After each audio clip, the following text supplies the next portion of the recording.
Tiara Club at Emerald Castle. Princess Loe and the Wishing Shell. Vivian French. Chapter 1. We usually have deportment lessons on Friday mornings, and it can be a bit scary as Queen Mother Matilda takes the class, and she's very fierce. As it was getting near the end of term, we'd been practicing for the Emerald Castle presentation day. We were all going to parade up and down the pier before we were given our sashes, and Queen Mother Matilda spent every lesson barking, "Walk for 6 steps, then turn. Do try and be graceful, princesses." "I'm sure I'll be much too nervous to remember anything on the day," Rachel said gloomily as we walked towards the ballroom. "I'm really scared I haven't got enough tiara points to win my sash." "Me too," Amelia agreed. "Don't even talk about it," I groaned. The last time I tried to add up my points it came to about 30, and Diamond spent the whole of last week boasting that she had at least 200. "Humph." Ruby made a face. "I think it's a bit unlikely that she's got that many more than you, Zoe." "That's right." Leah patted me on the back. "You've probably got loads more than her. Perhaps you just can't count." It was nice of my friends to be so supportive, but I really was feeling anxious. I'd had a couple of terrible dreams about being the only princess in the whole school who didn't get her emerald sash, and I couldn't help wondering if they might be the sort of dreams that came true. "Look!" Amelia nudged me. "Fairy G's in the ballroom instead of Queen Mum Maddie. We can't be having deportment after all." I looked round, and Amelia was right. Fairy G, our school fairy godmother, was standing on the platform at the end of the ballroom. There were rows and rows of chairs and tables arranged as if we were going to have some kind of exam. My heart sank. I couldn't remember anyone saying anything about revision or preparation, but I knew I'd been spending a lot of time staring out of the window recently, and it was quite possible I hadn't written it down in my workbook. "Princesses, please sit down," Fairy G boomed. She really does have the loudest voice, and we all scurried to our places. "Now," she went on, "I know you were expecting a deportment lesson, but there's a special end-of-term tradition here at Emerald Castle." She fished about in her huge black bag and brought out a beautiful curly shell. Carefully putting it on the table in front of her, she went on, "This wishing shell was given to us by a very generous sea fairy many years ago. If you make a kind and thoughtful wish, that wish will come true." There was a buzz of excitement, and Fairy G smiled at us. "Put up your hands if you remember the lesson I gave you on how to use wishes wisely." We all put up our hands, and Fairy G nodded. "Good," she said, and waved her wand. At once a piece of paper and a pretty silver pencil appeared in front of each of us. "Now, please write down your wish. Queen Gwendolyn has asked me to check them, as there will be an award of 10 tiara points for the best wish. We'll meet again after lunch, and that's when you'll each be able to whisper to the shell and see if your wish is granted." With that, Fairy G folded her arms and settled herself on the edge of the table. Chapter 2. I stared at my paper and sucked the end of my pencil. We'd had our lesson on wishes when we first came to the Princess Academy, and I knew we were meant to be thoughtful and unselfish, but was there anything else? I sneaked a little sideways look at Amelia, and she was happily writing away. Diamond and Gruella were whispering to each other, but when Fairy G frowned at them they started scribbling madly. Leah saw me looking round, and she gave me a tiny wink, but I still couldn't think of a wish. I sighed, and put my hand up. "Yes?" Fairy G came striding towards me. "Please," I said, "I can't think of a wish at the moment, not a really good one." To my surprise Fairy G looked pleased. "That's quite all right, Zoe," she told me.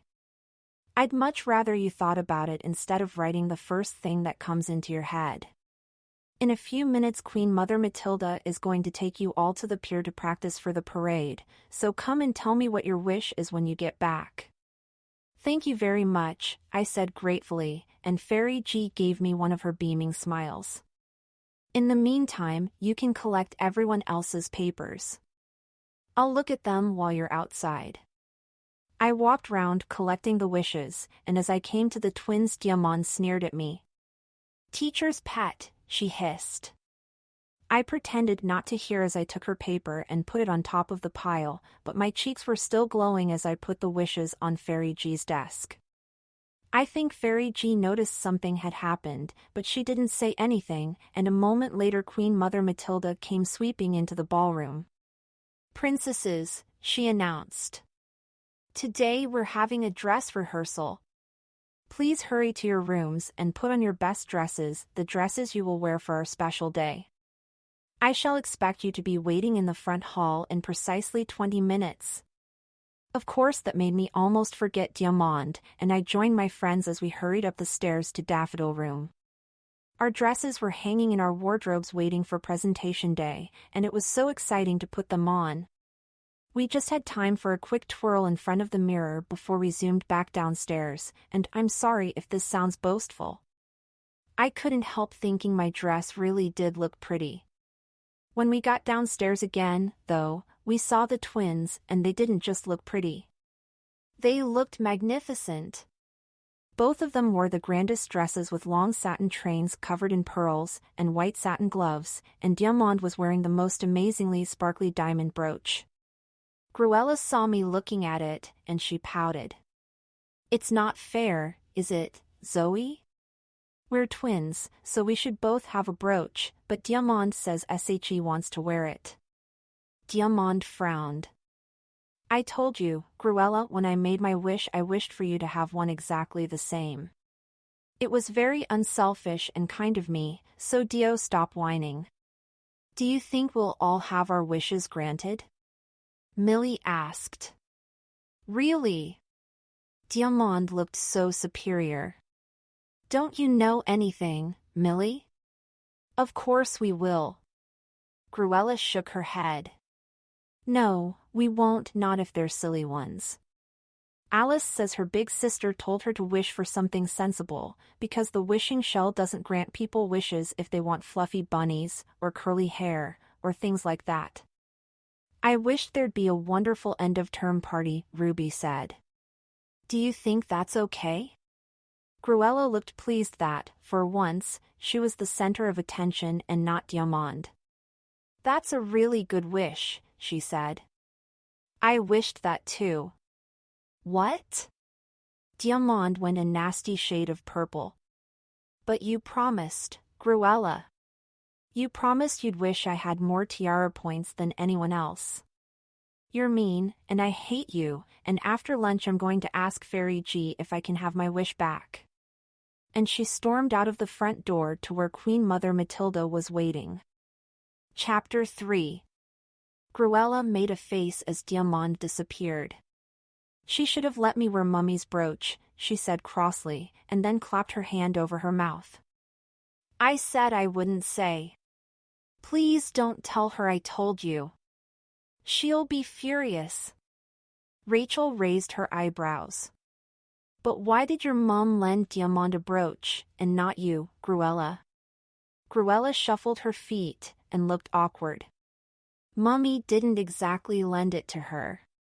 Diamond took it when Mummy wasn't there. Oh! Ruby sounded really shocked, and Cruella shrugged. I did tell her not to, but she said it matched her tiara. It's a beautiful brooch, Amelia said slowly. It must be very valuable. Cruella nodded, but Queen Mother Matilda appeared in the doorway before she could say anything else. Come along. What are you doing, princesses? We haven't got all day, you know. Sorry, Your Majesty, Millie and Leah said together, and we hurried outside and down the path that led to the pier. Cruella hooked her train over her arm and came with us, for once she didn't seem to want to be with Diamond. As she walked beside me she whispered, Mummy once told us that brooch was worth thousands and thousands of pounds. Do you think if Diamond's wish comes true my one will be worth the same? I don't know, I said. I was feeling a bit uncomfortable. If the brooch was worth so much money, then surely Diamond shouldn't be wearing it at school. But I couldn't tell anyone. That would be so sneaky. I said. Don't you think Diamond should keep it somewhere safe? Oh, it'll be okay, Cruella said cheerfully. A few minutes later we were on the pier, and we didn't have time to think of anything except how to walk with our heads up and our backs straight. Queen Mother Matilda said we could smile, but not too much, and she made us count our steps until it was time to twirl at the end of the pier and come back again. 1, 2, 3, 4, 5, 6, twirl, Zoe, she called out, and I did my best, but it wasn't good enough. Our teacher tut-tut at me, and beckoned to Diamond. Diamond, dear, she said, please show Zoe how it should be done. Of course, that made Diamond toss her hair and stick her nose right up in the air as she walked towards us. Her brooch was sparkling so brightly it almost hurt my eyes, and I wasn't surprised Cruella wanted one too. It'll be my pleasure, Your Majesty, Diamond said smugly, and she set off down the pier, her train trailing behind her. Zoe, you follow on behind Diamond, Queen Mother Matilda instructed, and I did as I was told. At the end of the pier Diamond did a perfect twirl, but as she came back towards me she suddenly swerved, so I walked straight into her and she gave a massive shriek. "Ouch!" she screamed. Ouch! Zoe's trodden on my foot. She sounded so false, but a second later she let out a real screech. My brooch! It's gone! Chapter 4. I've never ever seen anyone go as pale as Diamond did just then. She was totally white as she staggered against the side of the pier. Queen Mum Maddie came fussing towards us, and almost pushed me out of the way. Which foot is it, Diamond, dear? She asked. It's not my foot, it's my brooch, Diamond wailed loudly. It fell off, and I can't see it anywhere. Queen Mother Matilda stopped looking sympathetic. That trumpery sparkly thing, she said, and then she paused. I hope, Diamond, you aren't going to tell me that that was a real diamond brooch? You know the school rules. All items of extreme value must be registered with Queen Gwendolyn at the beginning of term. Diamond opened her mouth, and then closed it again, and I could almost see her mind racing as she decided what to say. It wasn't real, she muttered. Well then there's no harm done, Queen Mother Matilda said briskly. I'm sure you can find another.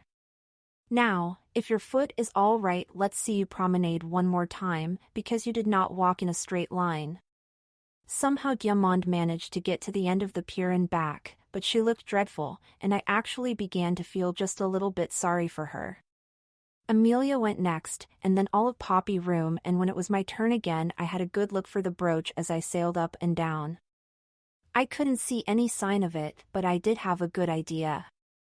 The tide was right and the waves were as far up the beach as they could go, and I thought that when it went out again we might find Diamond's brooch on the sand underneath the pier. When Queen Mum Maddie finally said we could go back to school I made sure I was in the same group as the twins. They had to walk quite slowly because of their long satin trains, and gradually everyone else went on ahead, but I stayed to tell them about my plan. Before I could say anything, though, Diamond gave me the most horrible look and grabbed Cruella's arm. Come on, she hissed. It's all Zoe's fault. We don't want to walk with her. And she swept up her train, hooked it over her other arm, and positively rushed away. I was left feeling really silly. And the tishing shell, what was all that about? Rachel had come across from her group to walk beside me. The twins look as if they're running a race. I was trying to tell them they could look for the brooch when it's low tide, I told her, but Diamond wouldn't listen. Rachel shook her head. I don't want to be unprincessy and mean, she said, but if Diamond won't speak to you, you can't help her. I suppose so, I said slowly. I knew Rachel was right, but I couldn't help remembering Diamond's face when she realized she'd lost the brooch. She looked like a really, really terrified little rabbit. Chapter 5.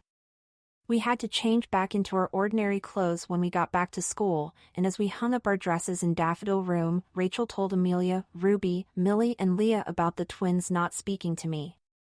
Leah and Amelia agreed with Rachel that they didn't deserve any more help, but Ruby and Millie weren't so sure.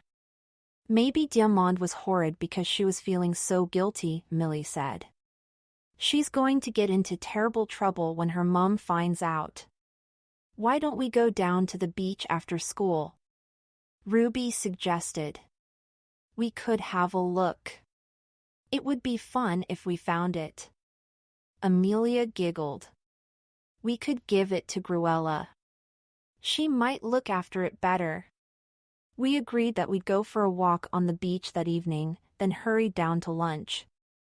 Gruella was already sitting with Lisa from Lavender Room, but Diamond came in after us, and I couldn't help noticing that her eyes were red as if she'd been crying. She went to sit by herself, and it was weird. I knew she'd been stupid and mean and horrible, but there was something about the way she was drooping over the table that made me feel really sorry for her.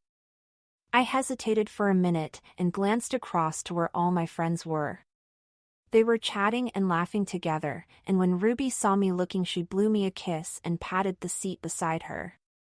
I'm so lucky, I thought. PVE got such brilliant friends. If I had a million zillion wishes, I couldn't wish for anything better. Then I thought, but Diamond hasn't got any friends at all. And I really, really didn't want to, but I made myself go and sit next to her. She looked up in surprise, and I half expected her to snap or sneer at me, but she didn't. She gave a huge sigh, and went on fiddling with her knife and fork. Diamond, I said, I still haven't chosen my wish. If I wished your brooch was safely on the sand under the pier, would you promise to take it straight to Queen Gwendolyn, or Fairy G? There was a long pause, and then she nodded. Okay, then, I said, and I got up from the table and went to look for Fairy G before I changed my mind. I was only halfway to the door when Fairy G came marching in. As soon as she saw me, she pulled a piece of paper out of her bag. Have you chosen your wish, Zoe? She asked, and I said I had. Write it down, Fairy G said. Quickly, now. We're going to bring in the wishing shell as soon as you've all finished eating your lunch. I scribbled down my wish, and Fairy G glanced at it. I see, she said. That seems very generous to me, Zoe. And then she stomped off to the other end of the dining hall to sit with Queen Gwendolyn, and I went back to sit with Diamond. She still didn't say anything, but a moment later when Amelia, Ruby, Millie, Rachel and Leah came to join us, she gave me a watery smile. Thank you, she whispered. Chapter 6. We'd just finished lunch when there was a fanfare of trumpets, and a page marched in with the wishing shell on a large velvet cushion. Fairy G stood up and gave the shell a tap with her wand, and it glowed as if there was a bright pink light inside it. Please make a line, Queen Gwendolyn ordered, and we did as we were told, although we could hardly breathe for excitement. One by one we filed up to the shell and whispered our wish, and it was extraordinary. As soon as Amelia had had her turn, the rest of us found we were wearing the most beautiful necklaces, and when it was Millie's turn, Amelia had one too. And the dining hall was full of musicians, and decorations, and pages holding invitations to a fabulous end-of-term ball, and just as soon as Diamond walked away from the wishing shell, a brooch sparkled wonderfully on the front of Gruella's dress. Gruella gave a loud squeal, and flung her arms round her sister. Thank you! Thank you, she said. I'm so sorry I was cross. That's okay, Diamond said, and then it was my turn.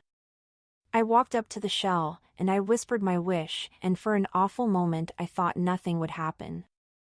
But then the shell gave a little extra glow, and I knew everything was going to be all right. Diamond saw my face, and dashed up to Queen Gwendolyn. Please, she said, and she curtsied very low, Please may I run down to the beach and look under the pier? I was very silly, and I took Mummy's best diamond brooch without asking, and it fell off my dress, but I think it might be on the sand. Queen Gwendolyn looked at her, and frowned. Did you ask for your brooch to be found, Diamond? If so, I'm extremely surprised the wishing shell granted your wish. Diamond shook her head. No, your majesty. Zoe wished for me. She swallowed hard, and looked at me shyly. She's a perfect princess. Queen Gwendolyn's face cleared, and she smiled. You're quite right, Diamond. Only a perfect princess would have wished to help someone in trouble. Run along and fetch your brooch, and we'll put it safely away in my study. Oh, and Zoe! Yes, your majesty? I said. 10 tiara points for the very best wish. And I don't think anyone will mind if I tell you that you now have more tiara points than any other princess, and I will be delighted to present you with your emerald sash on presentation day. You have certainly earned it. And that's exactly what happened. Presentation day was just fabulous. We all wore the lovely necklaces Amelia and Millie had wished for, and we paraded and twirled on the pier to perfection. There was the most glorious ball afterwards. At least half of the princesses at Emerald Castle had wished for that, although I think there might have been one anyway. I can't wait until next term. Diamond turrets! And as long as all my friends are there, it'll be just perfect. So make sure you're there too.